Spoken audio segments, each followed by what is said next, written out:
الحمد لله وكفى وسلام على عباده الذين اصطفى أما بعد فقد قال الله سبحانه وتعالى الطلاق مرتان فإمساك بمعروف أو تسريح بإحسان وقال النبي صلى الله عليه وسلم إن أبغض الحلال عند الله الطلاق أو كما قال عليه الصلاة والسلام۔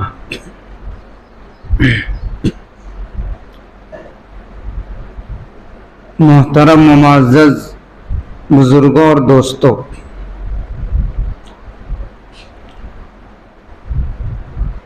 اللہ رب العزت نے ہم کو جو دین اور جو مذہب عطا فرمایا ہے یہ ہر طرح سے کامل اور مکمل دین ہے۔ اس میں زندگی گزارنے کے تمام طریقے، انسان جب تنہا اور اکیلا رہے اس وقت کیسے زندگی گزارے، اور جب کسی کے ساتھ رہے تو کس طرح زندگی گزارے، ان تمام طریقوں کو واضح طور پر بیان کیا ہے،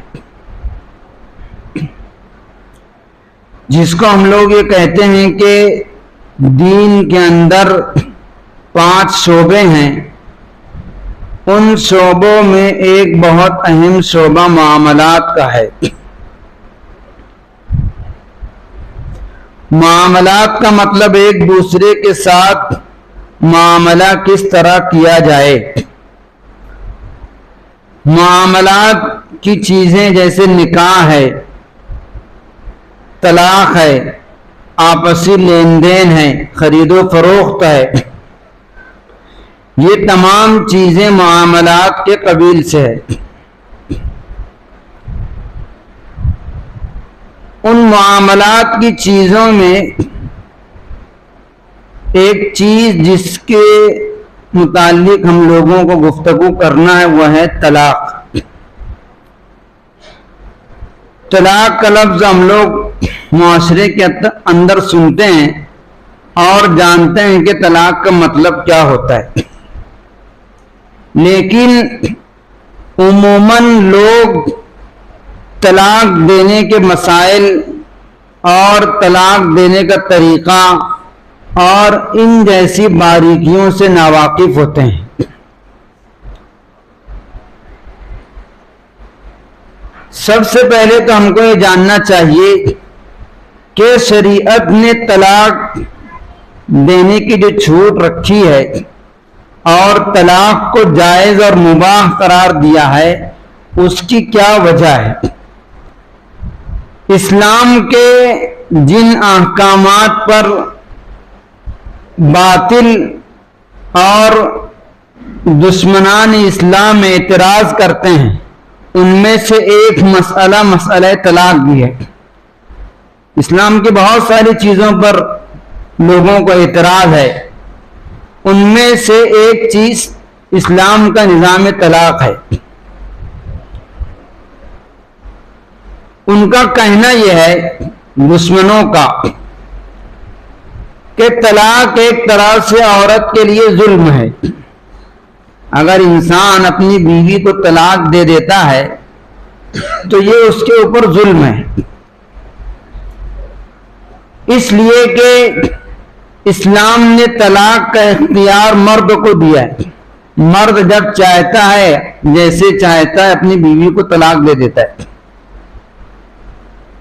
اگر ہم صرف اتنی بات جانیں تو ہم کو بظاہر لگے گا کہ دشمن صحیح کہتا ہے کہ اسلام نے عورتوں پر طلاق کا نظام کو جاری کر کے ظلم کیا ہے، لیکن اگر ہم حقیقت میں غور کریں اور طلاق کی گہرائی کو سمجھیں کہ اسلام کا نظام طلاق کیا ہے تو ہم کو سمجھ میں آئے گا اسلام کا انصاف اور اسلام کی خوبی۔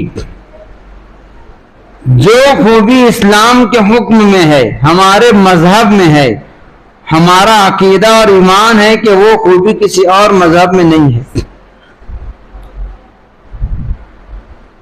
ہم سمجھیں کہ اسلام کا نظام طلاق کیا ہے۔ طلاق کہا جاتا ہے شریعت میں رفع القید الثابت بالنکاح، اس بندھن اور قید کو ختم کرنا جو نکاح کے ذریعے سے بندھی تھی۔ نکاح کے ذریعے سے ایک بندھن میاں بیوی کی بن گئی، اس بندھن کو ختم کرنے کا نام طلاق ہے، یعنی رشتہ نکاح کو ختم کرنا۔ رشتہ نکاح جڑ گیا، اس کو ختم کرنا شریعت میں طلاق کہلاتا ہے۔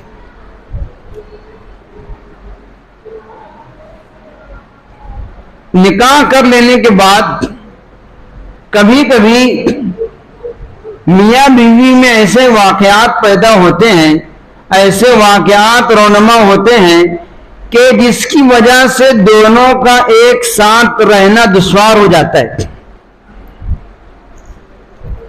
دونوں کا مزاج ملتا نہیں ہے۔ کئی واقعات اس طرح کے ہوتے ہیں، اب دونوں کا مزاج نہیں مل رہا ہے، ہر طرح سے کوشش کر لی گئی کہ دونوں کسی طرح سے ساتھ میں رہ جائیں، نبھا لیں، ہر طرح کی کوشش ناکام ہو گئی، دونوں کسی طریقے پر ساتھ رہنے کے لیے تیار نہیں ہیں۔ اب ان کو کیا کرنا چاہیے؟ اگر آپ یہ کہتے ہیں کہ اس کو ختم کرنے کا کوئی طریقہ نہیں ہے، جیسے اسلام کو چھوڑ کر کے دیگر اور مذاہب میں نکاح سے نکالنے کا کوئی طریقہ نہیں ہے، اب ان کے مذاہب کے لحاظ سے اگر کبھی میاں بیوی کی انبن ہو جائے اور جمے نہ کسی طریقے سے بھی، آخری حد تک سمجھانے کے بعد بھی دونوں رہنے پر راضی نہ ہوں، دونوں الگ تھلگ رہتے ہوں، اب وہ چاہتے ہیں کہ ہم جدا ہو جائیں اور لڑکی کسی اور سے نکاح کر لے، لڑکا کسی اور سے نکاح کر لے اور اپنی چین کی زندگی گزاریں، تو ان کے مذہب میں کوئی طریقہ نہیں ہے لڑکی کو آزاد کرنے کا، لڑکی کو نکاح سے نکالنے کا۔ اب یا تو دونوں ویسی زندگی گزار لے میں ٹینشن میں رہ کر، اور یا تو کسی ایک کو مار دو، قتل کر دو، پھر دوسرا کسی سے نکاح کر لے گا، یہی کر سکتے ہیں، اس کے علاوہ اور کوئی طریقہ نہیں ہے۔ آپ اسلام میں اگر دیکھتے ہیں تو اسلام نے ایسے نازک وقت کے لیے طلاق کو مشروع قرار دیا ہے کہ اب ایسے موڑ پر پہنچ گئے کہ دونوں ساتھ میں کسی طریقے سے رہ نہیں سکتے، تو اب عافیت اسی میں ہے کہ دونوں کو جدا کر دیا جائے، دونوں کو الگ کر دیا جائے۔ الگ کرنے سے یہ ہوگا کہ نکاح ختم ہو جانے کے بعد دونوں اپنی مرضی سے کسی اور جگہ نکاح کر لیں گے اور سکون کی زندگی گزاریں گے، وہ بہتر ہے بنسبت اس کے کہ دونوں اسی طرح کڑ کڑ کر زندگی گزاریں۔ یہ اسلام کا نظام طلاق ہے۔ اسلام نے طلاق کو جو مباح قرار دیا ہے، جائز قرار دیا ہے، اس کی بڑی وجہ یہ ہے کہ ایسے وقت میں جب دونوں کسی طریقے سے ساتھ نہیں رہ سکتے، اب آخری حل یہ ہے کہ دونوں کو جدا کر دیا جائے۔ ایسے وقت کے لیے بھی اسلام نے طلاق کو ڈائریکٹ جائز قرار نہیں دیا کہ آپ پہلے مرحلے میں جب دونوں میں دشواری ہو اور نہ بنے تو سیدھے طلاق کا راستہ اختیار کریں۔ درجہ بدرجہ شریعت نے رہنمائی کی ہے۔ سب سے پہلے تو شریعت نے اس بات کا اہتمام کیا ہے کہ آپ نکاح کریں تو یہ بات ذہن میں رکھ کر کریں کہ میرا نکاح وقتی نہیں ہے، 1 سال 2 سال 10 سال 15 سال رکھ کر کے چھوڑ دینے کے واسطے نکاح نہیں کیا، بلکہ زندگی کے آخری سانس تک ساتھ نبھانے کے واسطے نکاح کیا ہے۔ یہ اشارہ ہم کو اس وقت دیا جاتا ہے جس وقت ہمارا نکاح ہوتا ہے اور نکاح کے اندر خطبے کی آیات پڑھی جاتی ہیں۔ جب بھی کسی کا نکاح ہوتا ہے تو خطبے کے اندر آپ لوگوں نے دیکھا ہوگا آیت پڑھتے ہیں، یا ایھا الذین آمنوا اتقوا اللہ حق تقاتی، اے ایمان والو اللہ سے ڈرو، تقوی اختیار کرو جتنا تقوی اختیار کرنے کا حق ہے۔ ولا تموتن الا وانتم مسلمون، اور نہ مرنا مگر اس حال میں کہ تم مومن اور مسلم ہو۔ مسلمان کہتے ہیں فرما بردار کو، اطاعت شعار کو۔ تم نہ مرنا مگر اس حال میں کہ اسلام کی حالت میں ہو، فرما برداری کی حالت میں ہو۔ اس کے اشارے میں مفسرین نے لکھا ہے کہ تم نہ مرنا مگر اس حال میں جس حال میں ابھی تم ہونے جا رہے ہو، یعنی جس حال میں تم بندھ رہے ہو نکاح کے بندھن میں۔ مرنا تو اس حال میں مرنا کہ دونوں بندھے رہو۔ اسلام نے پہلی کوشش یہ کی ہے کہ اگر تمہارا نکاح ہو رہا ہے تو نکاح وقتی نہیں ہے، بلکہ دونوں کی آخری سانس تک کے لیے نکاح ہے، کہ دونوں ساتھ میں زندگی آخر تک گزاریں۔ سب سے پہلا درجہ یہ ہے، لیکن ہر ایک اس بات کو جانتا ہے کہ میاں بیوی میں کبھی کبھی تکرار ہوتی ہے، جھگڑا ہوتا ہے۔ شاید ہی کوئی ایسا ہو کہ جس کی کبھی کسی اپنی بیوی سے تکرار نہ ہوئی ہو، بحث و مباحثہ ہوتا ہے، کبھی کبھی بیویاں نافرمانی بھی کرتی ہیں۔ ایسے وقت میں شریعت نے یہ نہیں کہا کہ تم ڈائریکٹ طلاق دے دو، درجے بتائے ہیں۔ واللاتی تخافون نشوزہن فعیذوہن، وہ عورتیں جن کی تم نافرمانی کا اندیشہ کرتے ہو، مطلب وہ تمہاری نافرمان ہے، بات نہیں مانتی، تکلیف دیتی ہیں۔ سب سے پہلا درجہ ہے فعیذوہن، ان کو نصیحت کرو، سمجھاؤ، دین کی باتیں بتاؤ، اپنی اہمیت بتلاؤ، یہ ان کو سمجھاؤ کہ ہمارا نکاح اور ہمارا جوڑ یہ وقتی نہیں ہے، یہ ہمیشہ کے لیے۔ کسی طریقے سے سمجھا بجھا کر کام چلانے کی کوشش کرو۔ فعیذوہن، اگر تم اس کو اختیار کر لیے، سمجھا لیے، سمجھانے سے کام نہیں چل رہا ہے، پہلا درجہ خود سے سمجھانا ہے، اپنے گھر میں سمجھانا ہے، باہر کے لوگوں کو جمع نہیں کرنا ہے۔ اگر اس سے کام نہیں چلتا، دوسرا درجہ وَاہْجُرُوهُنَّ فِي الْمَضَاجِعِ، ان کو بستر میں الگ کر دو، ان کے ساتھ سو مت، کچھ دن الگ الگ سو۔ ایسا ہوتا ہے کبھی کبھی کہ آپ اگر غصے میں الگ سوئیں تو بیوی متنبع ہو جاتی ہے کہ اپنے میاں ناراض ہیں، ایسا ہوتا ہے۔ تو دوسرا درجہ یہ اختیار کیا گیا کہ ان کا بستر الگ کر دو۔ بستر الگ کرنے کی کئی شکل ہے، تم گھر کے اندر بھی الگ الگ کر سکتے ہو، یا تم 2 دن مسجد میں آ کر سو جاؤ یا کہیں اور جا کے سو جاؤ، لیکن بستر الگ کر دو تاکہ لگے کہ ناراض ہیں، ناراضگی کا اظہار کرو، اس سے بھی کام چل جائے گا۔ اگر اس سے بھی نہیں کام چلا تو تیسرا درجہ بیان کیا وَاضْرِبُوهُنَّ، ان کو ہلکی مار مار سکتے ہو تنبیہ کے لیے، ایسی مار جس سے بدن پر نشان نہ پڑے، سخت مار مارنے کا ابھی بھی حکم نہیں ہے۔ تیسرا درجہ اختیار کیا کہ ان کو ہلکی مار مارو تنبیہ کے لیے۔ اگر اس سے بھی کام نہیں چلا، ہر طرح کے طریقے اختیار کر لیے گئے، فَإِنْ أَطَاعْنَكُمْ فَلَا تَبْغُوا عَلَيْهِنَّ سَبِيلًا، اس کے بعد یہ بیان کیا کہ اگر وہ تمہاری اطاعت کر لیتی ہیں، فرما بردار بن جاتی ہیں، تو اب اس کے علاوہ اور کوئی راستہ اختیار مت کرو، ساتھ میں رہو۔ لیکن ابھی بھی اگر نہیں بنتی، فَإِنْ خِفْتُمْ شِقَاقَ بَيْنِهُمَا فَابْعَثُوا حَكَمًا مِّنْ أَهْلِهِ وَحَكَمًا مِّنْ أَهْلِهَا۔ قرآن شریف نے پوری تفصیل سے درجے بیان کیے ہیں۔ آخری درجہ یہ ہے کہ ایک حکم لڑکی کی طرف سے، ایک حکم لڑکے کی طرف سے، جس کو ہم لوگ اپنی زبان میں پنچ کہتے ہیں، پنچایت کہتے ہیں، قرآن شریف نے اس کا تذکرہ کیا ہے کہ 2-3 لوگ لڑکے کی طرف سے اور 2-3 لوگ لڑکی کی طرف سے مل کر بیٹھ جائیں۔ فَبَعْثُوا حَكَمًا مِّنْ أَهْلِهِ، ایک حکم لڑکے کی طرف سے، وَحَكَمًا مِّنْ أَهْلِهَا، اور ایک حکم لڑکی کی طرف سے، اس طرح سے مل کر کے بیٹھ جائیں، اور بیٹھنے میں ایسے لوگ ہوں جو اصلاح کرنا چاہتے ہوں۔ إِن يُرِيدَ إِصْلَاحًا، بیٹھنے میں ایسے لوگوں کو داخل کیا جائے جو بنانا چاہتے ہوں، جو بگاڑنا نہ چاہتے ہوں۔ پنچ کے اندر ایسے لوگوں کو بھیجیں جو چاہتے ہوں کہ دونوں کا گھر بن جائے، جم جائے۔ اذ نريد اصلاحا يوفق الله بينهما، اگر دل میں اصلاح اور خیر کا ارادہ ہوگا اللہ تعالی جما دیں گے۔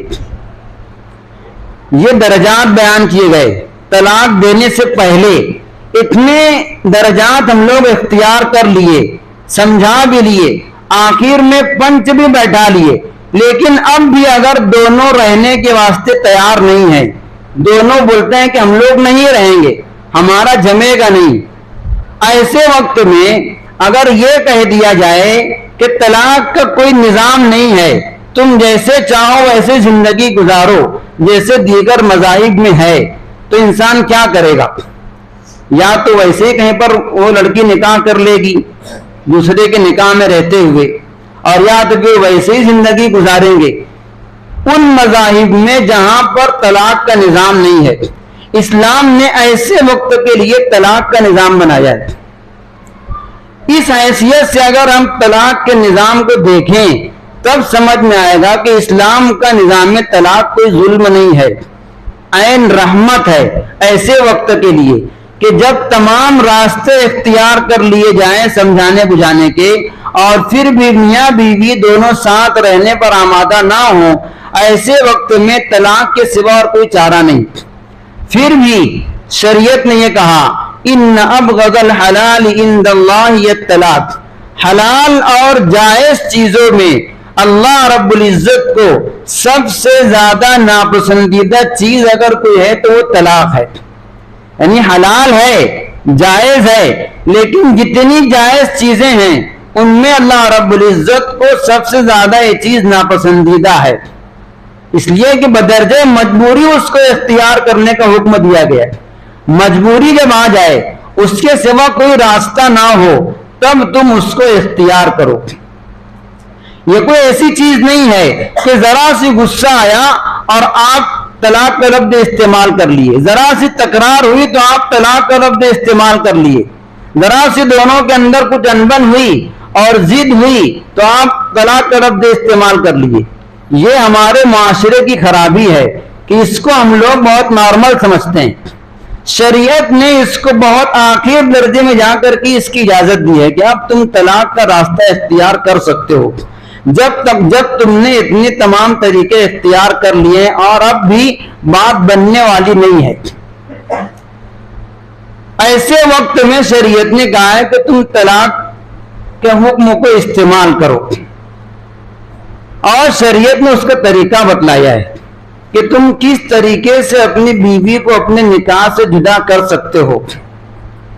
شریعت نے کسی بھی حکم کو مطلق بیان نہیں کر دیا، اس کے طریقے اس کے مسائل بتلائے واضح کیے ہیں۔ ایسے وقت میں جب ہم کو مجبوراً طلاق کا راستہ اختیار کرنا پڑے، ہم لوگ عام طور سے جانتے ہیں کہ 3 طلاق دینے سے ہی بیوی نکاح سے نکلتی ہے۔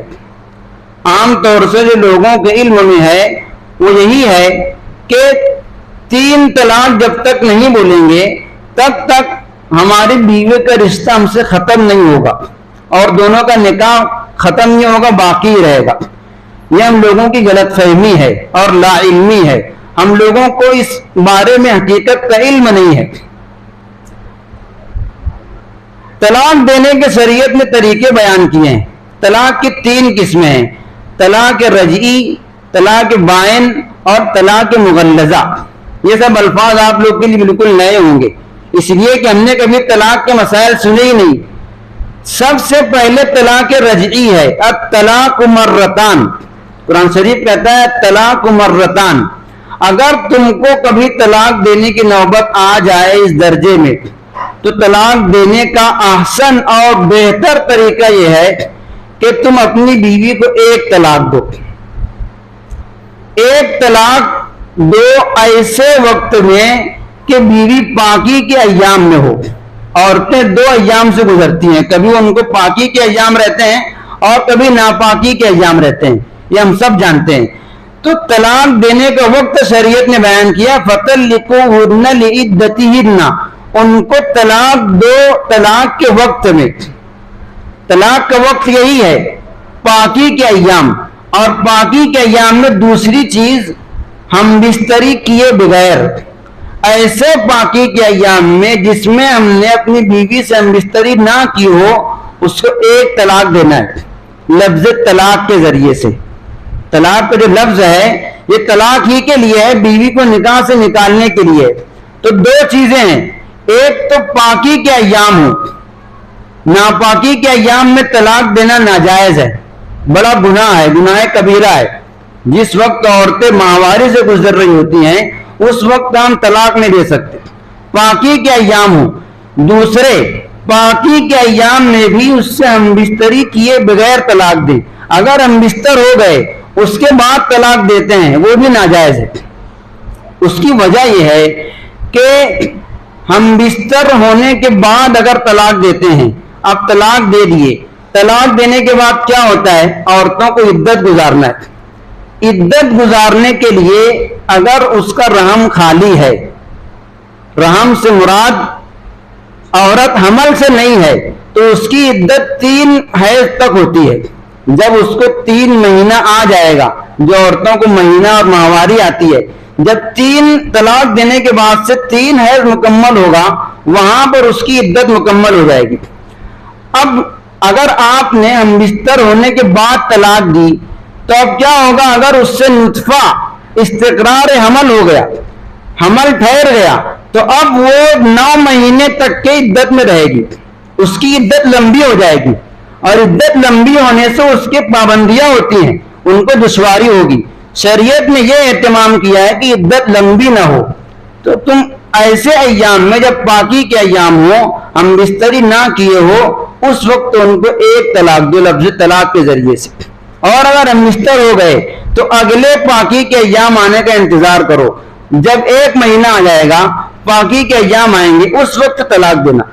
ایسے وقت میں طلاق مت دو کہ ان کی عدت لمبی ہو جائے.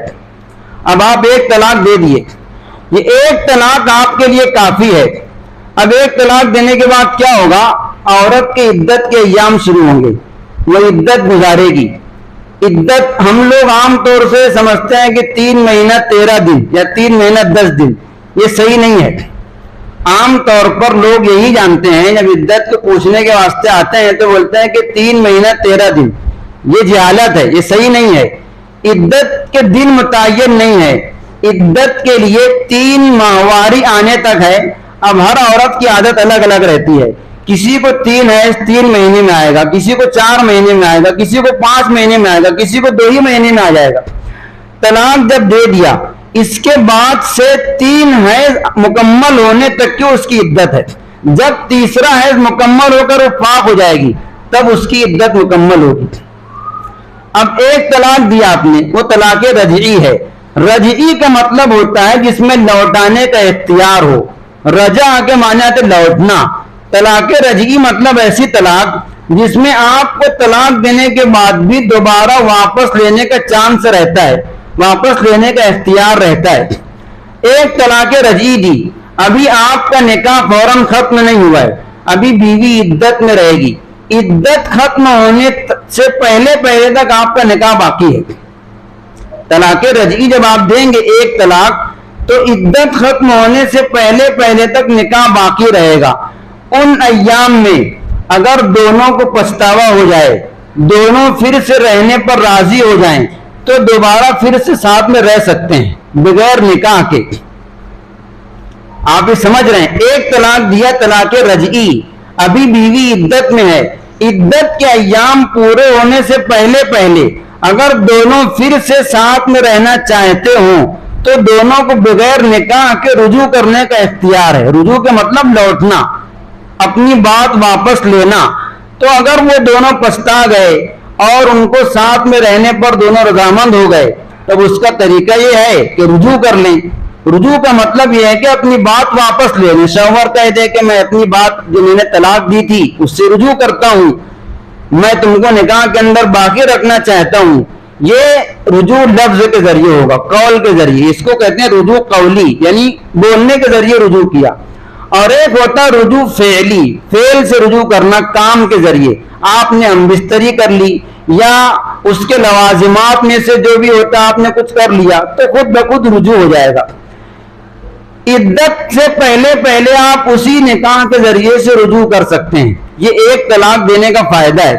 شریعت نے پہلے تو طلاق دینے سے منع کیا, اس کے درجات بیان کیے, آخری درجے میں پہنچنے کے بعد اگر آپ مجبور ہو گئے طلاق دینے پر, تب بھی ایک طلاق دینے کا حکم دیا کہ آپ ایک طلاق دیں پاکی کے ایام میں بغیر ہم بستر ہوئے, اور اس کے بعد عدت کے پورا ہونے سے پہلے پہلے تک بیوی کو پھر سے نکاح میں واپس لینے کا اختیار تم کو ہے.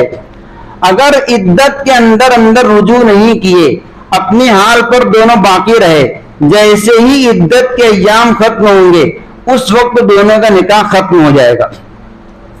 اب دونوں کا رشتہ ختم ہو گیا, اب ان کا نکاح باقی نہیں ہے. ہم لوگ یہ سمجھتے ہیں کہ جب تک 3 بار طلاق کا لفظ نہ بولے تب تک دونوں کا نکاح ختم نہیں ہوتا. یہ چیز غلط ہے. یہ ہم لوگ بہت پہلے سے سنتے آ رہے ہیں, ابھی تک سن رہے ہیں, لیکن اس کو ذہن سے نکال دیں. ایک طلاق کے ذریعے سے ہم نکاح کو ختم کر سکتے ہیں.